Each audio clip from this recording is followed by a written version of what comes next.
It's been a long winter, but we're nearly ready to go racing in 2026, so let's see how things are shaping up for the upcoming season. Red Bull did the double again last season, just beating McLaren by 4 points in the Constructors, and Max picking up his 5th title as well after his battle with Lando. This season they're looking to do it again. The car looks to be on it again this season, topping the 2nd and 3rd and final day of testing after being P2 on day 1, but completing the most amount of laps. The rumours were circling again about Perez's future, but Red Bull have stuck by him, giving him a new contract for this year. After coming so close last season, McLaren are looking to challenge Red Bull once again this season and hopefully go one better in both championships, as Lando admitted he needs to be more consistent this season, as he only beat Max 4 times over the 16 races last season. This season's car though looks to be quick again, but they look like they have been caught by those behind, as the car got slower over the 3-day testing, starting strong on day 1 with P3, then P4 and P6, but they still look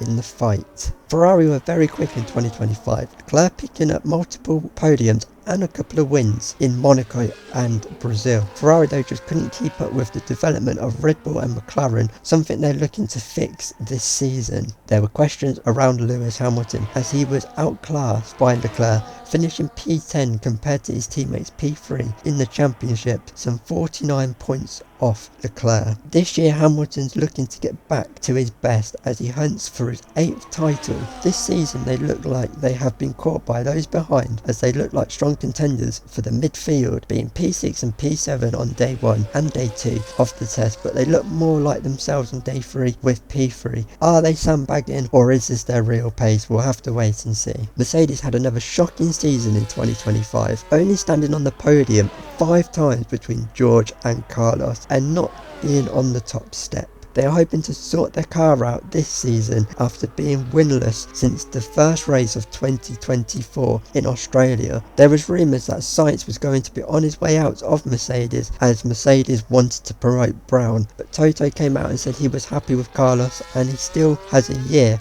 on his contract. He also said he was keeping an eye on Brown as a Mercedes junior, but he said he doesn't feel he's ready just yet despite his performances. The car though this season looks to be another struggle, as they look to be more towards the midfield than the front of the field. Williams were making all the headlines through the winter and testing, as they announced that Brown would be leaving the team to be replaced by a struggling Daniel Ricciardo, who had a pointless season in 2025. Ricciardo was rumoured to be on his way out of RB and was confirmed by the team after Abu Dhabi. Williams though was happy with Ricciardo joining them, hoping his experience will help them get back to the top and will help find his form again. Williams are a big shock in testing, as they topped the first day, but did they show their hand too early as they slowed over the next days of testing with P3 and P5, or do they have something special and are sandbagging? Along with the Ricciardo move, the big talk was Brown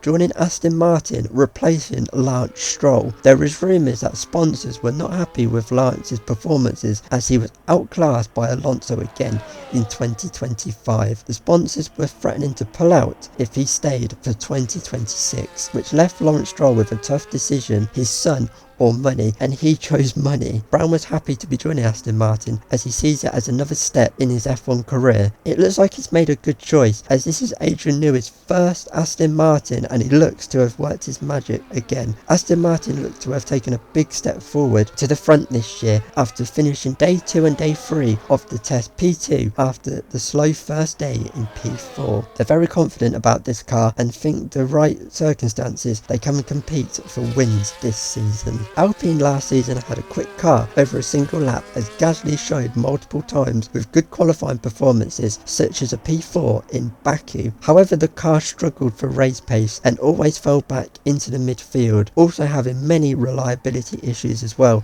last season, which they hope they've fixed over the winter. The car this year still looks to be in the midfield battle again, but they're hoping over the season they can develop the car again to get them towards the front. With Ricciardo departing RB along with a couple of big sponsors, RB's financial future wasn't looking great, so despite their big academy, RB have decided to sign Lance Stroll after being forced out of Aston Martin, a signing which no one was expecting but comes with big financial backing. On track though, despite taking more parts from Red Bull, RB looked to be towards the back, so it may be another tough season for them. The big news from Sauber is that Audi, who were set to take over this season, made a late decision to pull out of their Formula 1 program, so the team will continue to be Sauber for now and into the future. On track last season was pointless for them as they struggled with the car despite a couple of good performances such as the Brazil Sprint last season. This season it looks like it's going to be another long season as they were well off the pace. Like Sauber, Haas also went pointless in 2025. They struggled setting up the car as Hülkenberg and Sargent both said all season that the car was undrivable, and it looks like they still haven't fixed those issues over the winter for this season's car. They were slowest on the final 2 days of testing. It's looking like another long season for the team. Formula 1 announced a 16 race season for 2026, starting in Bahrain. Before we go to Japan, we head back to China for the first time since 2019 and for the first sprint race of the season as well. We then go to Monaco, then Canada, and then Silverstone, Spa, Zandvoort, Monza. Then we go back to Baku, Singapore. We then return to COTA for the American Grand Prix for our second sprint of the year. Then we go back to Mexico, and then for our third and final sprint weekend of the year we go to Brazil. We then return to Portugal for the first time since 2021 for a late European race, and then we finish off the season under the lights of Las Vegas. Well, that's it for testing. Some big moves in the driver market and possibly a big shake-up in the order as well. Who will start 2026 strong and who will finish on top in the championship? Questions that will be answered over the 16 races, and it starts here in Bahrain.